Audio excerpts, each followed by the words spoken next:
ಆತ್ಮೀಯ ಬಂಧುಗಳೇ, ಶ್ರೀಮದ್ ಭಾಗವತಂ ಸ್ಕಂದ 3 ಭಾಗ 1 ಅಧ್ಯಾಯ 15.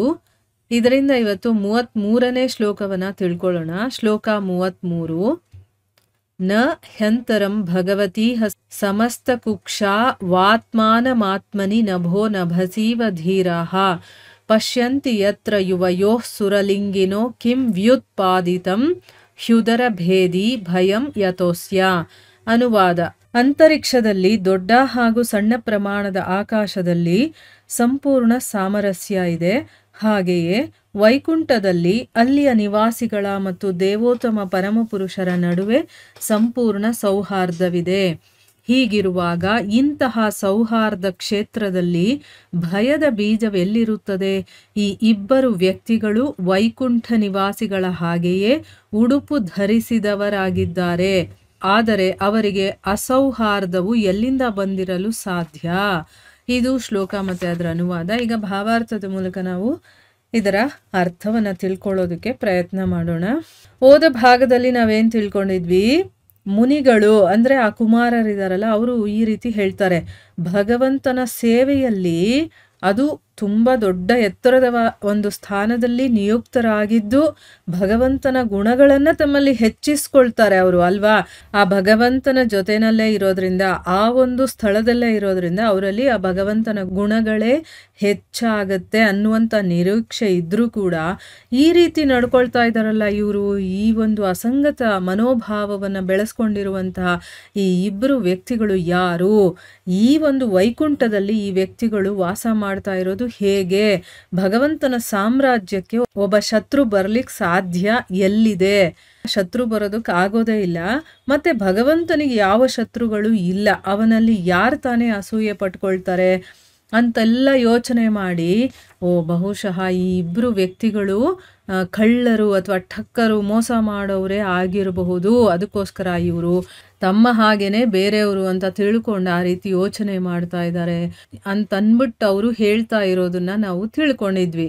ಈಗ ಈ ಶ್ಲೋಕದಲ್ಲಿ ಅವರು ಏನು ಹೇಳ್ತಾ ಇದ್ದಾರೆ ಅಂತಂದರೆ, ಅಂತರಿಕ್ಷದಲ್ಲಿ ದೊಡ್ಡ ಮತ್ತು ಸಣ್ಣ ಪ್ರಮಾಣದ ಆಕಾಶದಲ್ಲಿ ಅಂತಂದ್ರೆ ಏನು? ತುಂಬ ವಿಶಾಲವಾಗಿರೋದು ಅಥವಾ ಒಂದು ಚಿಕ್ಕ ಗ್ರಹ ಆಗಿರ್ಬೋದು, ಆ ಒಂದು ಆಕಾಶದಲ್ಲಿ ಸಂಪೂರ್ಣವಾದಂತಹ ಸಾಮರಸ್ಯ ಇದೆ. ಅಂದರೆ ಒಬ್ಬರನ್ನ ಒಬ್ಬರು ಅರ್ಥ ಮಾಡ್ಕೊಂಡು ಹೊಂದಿಕೊಂಡು ಹೋಗುವಂಥ ಒಂದು ಸಾಮರಸ್ಯ ಅಲ್ಲಿ ಇರುತ್ತೆ. ಅದೇ ರೀತಿ ವೈಕುಂಠದಲ್ಲಿ ಅಲ್ಲಿನ ನಿವಾಸಿಗಳು ಮತ್ತು ಆ ಭಗವಂತ ಇಬ್ಬರ ನಡುವೆನೂ ಕೂಡ ತುಂಬಾನೇ ಸೌಹಾರ್ದತೆ ಇರುತ್ತೆ.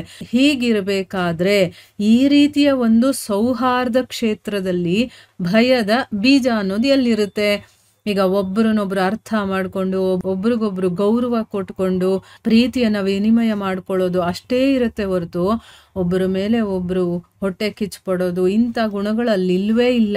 ಹಂಗಂದ್ಮೇಲೆ ಭಯ ಅನ್ನೋದು ಎಲ್ಲಿರುತ್ತೆ? ಈ ಇಬ್ಬರು ವ್ಯಕ್ತಿಗಳು ವೈಕುಂಠ ನಿವಾಸಿಗಳು ಹೇಗೆ ವೇಷಭೂಷಣಗಳನ್ನು ಉಡುಪುಗಳನ್ನು ಧರಿಸಿರ್ತಾರೋ ಅದೇ ರೀತಿ ಇವರು ಕೂಡ ಧರಿಸ್ಕೊಂಡಿದ್ದಾರೆ. ಆದರೆ ಅವರಿಗೆ ಈ ಅಸೌಹಾರ್ದತೆ ಅನ್ನೋದು ಎಲ್ಲಿಂದ ಬಂತು? ಅದು ಬಂದಿರೋದಕ್ಕೆ ಹೇಗೆ ಸಾಧ್ಯ ಅಂತಂದ್ಬಿಟ್ಟು ಅವರು ಹೇಳ್ತಾ ಇದ್ದಾರೆ. ಅಂದರೆ ಆ ಲೋಕದಲ್ಲಿರುವಂತಹ ಒಂದು ರೀತಿ ನೀತಿನೇ ಬೇರೆ ಆಗಿರುತ್ತೆ.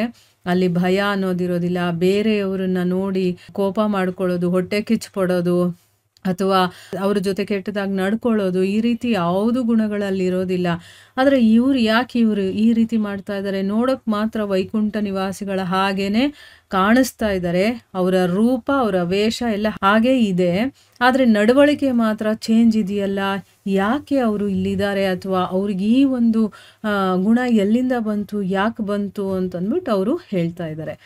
ಈ ವಿಷಯದ ಬಗ್ಗೆ ಗುರುಗಳು ಭಾವಾರ್ಥದಲ್ಲಿ ಏನು ಹೇಳಿದ್ದಾರೆ ಅಂತ ತಿಳ್ಕೊಳ್ಳೋಣ. ಈ ಭೌತ ಜಗತ್ತಿನ ಪ್ರತಿಯೊಂದು ರಾಜ್ಯದಲ್ಲಿಯೂ ಸಿವಿಲ್ ಮತ್ತು ಕ್ರಿಮಿನಲ್ ಎಂಬೆರಡು ಬೇರೆ ಬೇರೆ ವಿಭಾಗಗಳಿರುತ್ತವೆ. ಹಾಗೆಯೇ ಭಗವಂತನ ಸೃಷ್ಟಿಯಲ್ಲಿ ಎರಡು ಬಗೆಯ ಅಸ್ತಿತ್ವದ ವಿಭಾಗಗಳು ಇರುತ್ತವೆ. ಭೌತ ಜಗತ್ತಿನಲ್ಲಿ ಕ್ರಿಮಿನಲ್ ವಿಭಾಗವು ಸಿವಿಲ್ ವಿಭಾಗಕ್ಕಿಂತ ಎಷ್ಟೋ ಚಿಕ್ಕದಾಗಿರುವುದನ್ನು ನಾವು ಕಾಣುತ್ತೇವೆ. ಹಾಗೆಯೇ ಕ್ರಿಮಿನಲ್ ವಿಭಾಗ ಎನಿಸುವ ಈ ಭೌತ ಜಗತ್ತು ಭಗವಂತನ ಸಮಗ್ರ ಸೃಷ್ಟಿಯ ಕಾಲು ಭಾಗವಾಗಿರುತ್ತವೆ. ಈ ಭೌತಿಕ ಲೋಕಗಳ ನಿವಾಸಿಗಳಾದ ಎಲ್ಲ ಜೀವಿಗಳು ಹೆಚ್ಚು ಕಡಿಮೆ ಅಪರಾಧಿಗಳೆಂದೇ ಪರಿಗಣಿತರಾಗಿದ್ದಾರೆ. ಏಕೆಂದರೆ ಅವರು ಭಗವಂತನ ಆಜ್ಞಾನುಸಾರವಾಗಿ ವರ್ತಿಸಲು ಇಚ್ಛಿಸುವುದಿಲ್ಲ, ಅಥವಾ ಅವರು ಭಗವಂತನ ಇಚ್ಛೆಯಾಗಿರುವ ಹೊಂದಾಣಿಕೆಯ ಚಟುವಟಿಕೆಗಳಿಗೆ ವಿರುದ್ಧವಾಗಿರುತ್ತಾರೆ. ನೋಡಿ, ಇಲ್ಲಿ ಗುರುಗಳು ನಮ್ಗೆ ಅರ್ಥ ಆಗಲಿ ಅಂತಂದ್ಬಿಟ್ಟು ಒಂದು ಉದಾಹರಣೆಯನ್ನು ಕೊಟ್ಟು ಹೇಳ್ತಾ ಇದ್ದಾರೆ. ಈ ಒಂದು ಭೌತಿಕ ಜಗತ್ತಿನಲ್ಲಿ ಪ್ರತಿಯೊಂದು ರಾಜ್ಯದಲ್ಲೂ ಕೂಡ 2 ವಿಭಾಗ ಇರುತ್ತೆ. ಒಂದು ಸಿವಿಲ್ ಮತ್ತು ಇನ್ನೊಂದು ಕ್ರಿಮಿನಲ್ ಅಂತಂದ್ಬಿಟ್ಟು. ಒಳ್ಳೆಯವರು ಏನು ಕೆಟ್ಟ ಕೆಲಸ ಮಾಡಿರ್ತಾರೋ ಅವರು ಕ್ರಿಮಿನಲ್ಸ್ ಅಂತ ಇರುತ್ತಲ್ವ. ಅದೇ ರೀತಿ ಭಗವಂತನ ಸೃಷ್ಟಿಯಲ್ಲೂ ಕೂಡ 2 ರೀತಿಯ ಅಸ್ತಿತ್ವದ ವಿಭಾಗ ಇರುತ್ತೆ. ಭೌತ ಜಗತ್ತಿನಲ್ಲಿ ಕ್ರಿಮಿನಲ್ ವಿಭಾಗ, ಯಾರು ಕೆಟ್ಟ ಕೆಲಸಗಳನ್ನು ಮಾಡಿ ಬೇರೆಯವರಿಗೆ ಹಿಂಸೆ ಕೊಡೋದು, ತೊಂದರೆ ಕೊಡೋದು, ಇದನ್ನೆಲ್ಲ ಮಾಡ್ತಾರೋ ಆ ಕ್ರಿಮಿನಲ್ ವಿಭಾಗ ಸಿವಿಲ್ ವಿಭಾಗಕ್ಕಿಂತ ತುಂಬ ಚಿಕ್ಕದಾಗಿರೋದನ್ನ ನಾವು ನೋಡಿರ್ತೀವಿ ಅಲ್ವಾ. ಅದೇ ರೀತಿ ಕ್ರಿಮಿನಲ್ ವಿಭಾಗ ಅಂತ ಅನ್ನಿಸ್ಕೊಂಡಿರುವಂಥ ಈ ಭೌತ ಜಗತ್ತು ಎಷ್ಟಿರುತ್ತೆ ಅಂತಂದರೆ, ಭಗವಂತನ ಇಡೀ ಸೃಷ್ಟಿಯನ್ನು ತಗೊಂಡ್ರೆ ಆ ಇಡೀ ಸೃಷ್ಟಿಯಲ್ಲಿ 1/4 ಭಾಗ ಮಾತ್ರ ಈ ಒಂದು ಭೌತ ಜಗತ್ತನ್ನೋದು ಇರುತ್ತೆ. ಇನ್ನು ಉಳಿದಿದ್ದೆಲ್ಲನೂ ಕೂಡ ಆಧ್ಯಾತ್ಮಿಕ ಜಗತ್ತೇ ಇರುತ್ತೆ. ಸೊ ಈ ಭೌತ ಲೋಕದ ನಿವಾಸಿಗಳು ಎಲ್ಲರೂ ಕೂಡ, ಈಗ ನಾವೆಲ್ಲ ಭೌತಿಕ ಲೋಕದ ನಿವಾಸಿಗಳಲ್ವಾ, ನಾವೆಲ್ಲ ಹೆಚ್ಚು ಕಡಿಮೆ ಅಪರಾಧಿಗಳು ಅಂತಾನೆ ಅನ್ನಿಸ್ಕೋಬೇಕು. ಯಾಕಂದರೆ ಇಲ್ಲಿ ಬಂದಿದ್ದೀವಿ ಅಂತಂದರೆ ನಾವು ಅಪರಾಧ ಮಾಡಿರೋದ್ರಿಂದ ನಾವು ಇಲ್ಲಿ ಬಂದಿದ್ದೀವಿ ಅಂತ ಅರ್ಥ. ಯಾಕೆ ಅಂತಂದರೆ ನಾವೆಲ್ಲರೂ ಕೂಡ ಭಗವಂತ ಏನು ಹೇಳ್ತಾರೋ ಅವನ ಆಜ್ಞೆಗೆ ಅನುಸಾರವಾಗಿ ನಾವು ನಡ್ಕೊಳ್ಳೋದಕ್ಕೆ ಇಷ್ಟಪಡೋದಿಲ್ಲ. ನಮಗೇನು ನಮ್ಮಿಷ್ಟ ಬಂದಂಗೆ ನಾವು ಇರಬೇಕು, ಆ ರೀತಿ ಇಷ್ಟಪಡ್ತೀವಿ ನಾವು. ಅಥವಾ ಇನ್ನೊಂದೇನು ಅಂತಂದರೆ, ಭಗವಂತನ ಇಷ್ಟ ಏನು ಅಂತಂದರೆ ಹೊಂದಾಣಿಕೆಯ ಚಟುವಟಿಕೆಗಳು. ಒಬ್ಬರಿಗೊಬ್ಬರು ಅನುಸರಣೆ ಮಾಡ್ಕೊಂಡು ಹೊಂದಾಣಿಕೆ ಮಾಡಿಕೊಂಡು ಪ್ರೀತಿ ವಿಶ್ವಾಸದಿಂದ ಇರಬೇಕು ಅನ್ನೋದು ಭಗವಂತನ ಇಚ್ಛೆ. ಅದಕ್ಕೂ ವಿರುದ್ಧವಾಗಿ ಇರ್ತೀವಿ ನಾವು. ಅದಕ್ಕೋಸ್ಕರ ನಾವಿಲ್ಲಿರೋದು, ಆಯಿತಾ. ಈಗ ನಮಗೆ ಸ್ವಲ್ಪ ಮಟ್ಟಿಗಾದರೂ ಅರ್ಥ ಆಗಿದೆ ಅಲ್ವಾ. ಹೇಗೆ ಈ ಒಂದು ರಾಜ್ಯದಲ್ಲಿ ಸಿವಿಲ್ ಮತ್ತು ಕ್ರಿಮಿನಲ್ ಅನ್ನೋ ರೀತಿ ಇದೆಯೋ, ಅದೇ ರೀತಿ ಆಧ್ಯಾತ್ಮಿಕ ಮತ್ತು ಭೌತಿಕ ಅನ್ನೋದಿದೆ. ಈ ಭೌತಿಕ ಪ್ರಪಂಚ ಭಗವಂತನ ಸೃಷ್ಟಿಯ 1/4 ಭಾಗ ಮಾತ್ರ ಇರೋದು. ಈ 1/4 ಭಾಗನೇ ಇಷ್ಟು ದೊಡ್ಡದಾಗಿದೆ ಅಂತಂದರೆ ಇನ್ನು ಭಗವಂತನ ಸೃಷ್ಟಿ ಎಷ್ಟು ದೊಡ್ಡದಾಗಿರ್ಬೋದು ಅಂತ ಯೋಚನೆ ಮಾಡಿ. 1/4 ಭಾಗದ ಮನುಷ್ಯರು ಮಾತ್ರ ಕ್ರಿಮಿನಲ್ ಥರ ಇರೋದು, ಅಂದರೆ ಕೆಟ್ಟವರು, ಅಂದರೆ ಭಗವಂತನ ವಿರುದ್ಧವಾಗಿ ನಡ್ಕೊಂಡಿರುವಂಥವ್ರು ನಾವೆಲ್ಲನೂ. ಇನ್ನು 3/4 ಭಾಗದ ಜನರು ಒಳ್ಳೆ ಜನರೇ ಇರುವಂಥದ್ದು ಅನ್ನೋದು ಕೂಡ ನಮಗಿಲ್ಲಿ ಅರ್ಥ ಆಗುತ್ತೆ. ಸೃಷ್ಟಿಯ ತತ್ವವೇನೆಂದರೆ, ಪರಮ ಪ್ರಭುವಾದ ದೇವೋತ್ತಮ ಪುರುಷನು ಸ್ವಾಭಾವಿಕವಾಗಿ ಆನಂದಮಯನು. ಅವನು ತನ್ನ ದಿವ್ಯಾನಂದವನ್ನು ಹೆಚ್ಚಿಸುವುದಕ್ಕಾಗಿ ಅನೇಕನಾಗುವನು. ನಮ್ಮಂತಹ ಜೀವಿಗಳು ಭಗವಂತನ ವಿಭಿನ್ನಾಂಶಗಳಾಗಿದ್ದು ಭಗವಂತನ ಇಂದ್ರಿಯಗಳನ್ನು ಸಂತುಷ್ಟಗೊಳಿಸಲಿಕ್ಕಾಗಿಯೇ ಇರುವವರು. ಹೀಗೆ ಎಲ್ಲಿಯಾದರೂ ಆ ಹೊಂದಾಣಿಕೆಯಲ್ಲಿ ಏರುಪೇರಾದಾಗ ಆ ಜೀವಿಯು ತತ್ಕ್ಷಣವೇ ಮಾಯೆಯ ಬಲೆಗೆ ಬೀಳುವನು. ಅಂದರೆ ಇಲ್ಲಿ ಆ ಭಗವಂತನ ಸೃಷ್ಟಿ ಹೇಗಿದೆ ಮತ್ತು ಆ ಸೃಷ್ಟಿಯಲ್ಲಿ ಹೇಗೆಲ್ಲ ನಾವು ಇರಬೇಕು ಅನ್ನೋದನ್ನು ಕೂಡ ಇಲ್ಲಿ ಗುರುಗಳು ನಮ್ಗೆ ಹೇಳ್ತಾ ಹೋಗ್ತಾರೆ.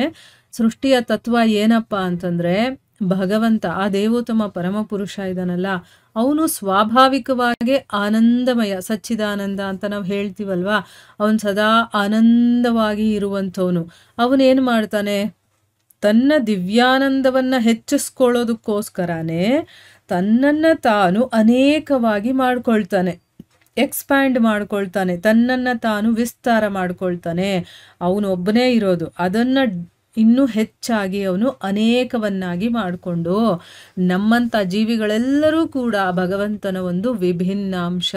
ಈಗ ಬೆಂಕಿಯ ಕಿಡಿಗಳು ಅಂತ ಇರುತ್ತಲ್ವಾ, ಬೆಂಕಿ ಮೂಲ ಆದರೆ ಅದರ ಒಂದು ಅಂಶನೇ ಕಿಡಿಗಳು. ಕಿಡಿ ಸಪರೇಟ್ ಅಲ್ಲ, ಬೆಂಕಿಯ ಜೊತೆನಲ್ಲೇ ಕಿಡಿಗಳಿರುತ್ತೆ ಅಲ್ವಾ. ಆ ರೀತಿ ನಾವೆಲ್ಲರೂ ಕೂಡ ಭಗವಂತನ ವಿಭಿನ್ನಾಂಶಗಳಾಗಿದ್ದು ಆ ಭಗವಂತನ ಇಂದ್ರಿಯಗಳನ್ನು ಸಂತುಷ್ಟಗೊಳಿಸೋದಕ್ಕೋಸ್ಕರ ಇರುವಂಥವ್ರು. ಭಗವಂತ ತನ್ನ ಆನಂದವನ್ನು ಹೆಚ್ಚಿಸ್ಕೊಳ್ಳೋದಕ್ಕೋಸ್ಕರ ನಮ್ಮನ್ನು ಅವನು ಸೃಷ್ಟಿ ಮಾಡಿದ್ದಾನೆ. ಅವನದೇ ಒಂದು ವಿಭಿನ್ನಾಂಶಗಳಾದ ನಮ್ಮನ್ನು ಅವನು ಸೃಷ್ಟಿ ಮಾಡ್ತಾನೆ. ಏನಕ್ಕೆ ಮಾಡ್ತಾನೆ? ತನ್ನ ಒಂದು ಆನಂದವನ್ನು ಹೆಚ್ಚಿಸ್ಕೊಳ್ಳೋದಕ್ಕೋಸ್ಕರ ಮಾಡ್ತಾನೆ. ಹಾಗಾದರೆ ನಾವು ಏನು ಮಾಡಬೇಕು? ಆ ಭಗವಂತನ ಆನಂದವನ್ನು ಹೆಚ್ಚಿಸುವಂತಹ ಕೆಲಸಗಳನ್ನು ಮಾಡಬೇಕು. ಅವನ ಇಂದ್ರಿಯಗಳನ್ನು ತೃಪ್ತಿಪಡಿಸುವಂಥ ಕೆಲಸಗಳನ್ನು ನಾವು ಮಾಡಬೇಕು. ಯಾವಾಗ ಇಲ್ಲಿ ಈ ರೀತಿಯ ಒಂದು ಹೊಂದಾಣಿಕೆ ಆಗದೇ ಇದ್ದಾಗ ನಾವು ನಮ್ಮ ಒಂದು ಸ್ಥಳವನ್ನು ಅಥವಾ ನಮ್ಮ ಒಂದು ಕೆಲಸವನ್ನು ನಾನು ಏನು ಅನ್ನೋದನ್ನ ಯಾವಾಗ ಮರಿತೀವೋ ಆ ತತ್ಕ್ಷಣನೇ ಮಾಯೆ ಅನ್ನುವಂಥ ಬಲೆಗೆ ನಾವು ಬಿದ್ದು ಹೋಗ್ತೀವಿ. ಆ ರೀತಿ ಬಿದ್ದಿರೋದ್ರಿಂದನೇ ನಾವು ಈ ಭೌತಿಕ ಜಗತ್ತಲ್ಲಿ ಈಗ ಇರೋದು. ಈಗ ಅದನ್ನ ಮತ್ತೆ ನೆನಪಿಸ್ಕೊಳ್ಬೇಕು ಅಲ್ವಾ? ನಾವು ಅದೇ ರೀತಿ ಇರೋದಲ್ಲ. ನಾನು ಏನು ತಪ್ಪು ಮಾಡಿದ್ದೀನಿ, ನಾನು ಯಾಕೆ ಇಲ್ಲಿದ್ದೀನಿ, ಯಾಕೆ ಹೀಗಿದ್ದೀನಿ, ಯಾಕೆ ನನಗೆ ಕಷ್ಟಗಳು ಬರ್ತಾ ಇದೆ, ಯಾಕೆ ನನಗೆ ತೊಂದರೆಗಳು ಬರ್ತಾ ಇದೆ, ನಾನು ಯಾರು ಅನ್ನುವಂಥ ಪ್ರಶ್ನೆಗಳೆಲ್ಲ ನಮಗೆ ಯಾವಾಗ ಉದ್ಭವಿಸುತ್ತೋ ಆವಾಗ ನಾವು ಭಗವದ್ಗೀತೆಯನ್ನು ಓದೋದಕ್ಕೆ ಅರ್ಹತೆಯನ್ನು ಪಡೆದಿದ್ದೀವಿ ಅಂತ ಅರ್ಥ. ನನಗೆ ಪ್ರಶ್ನೆಗಳು ಬರಬೇಕು.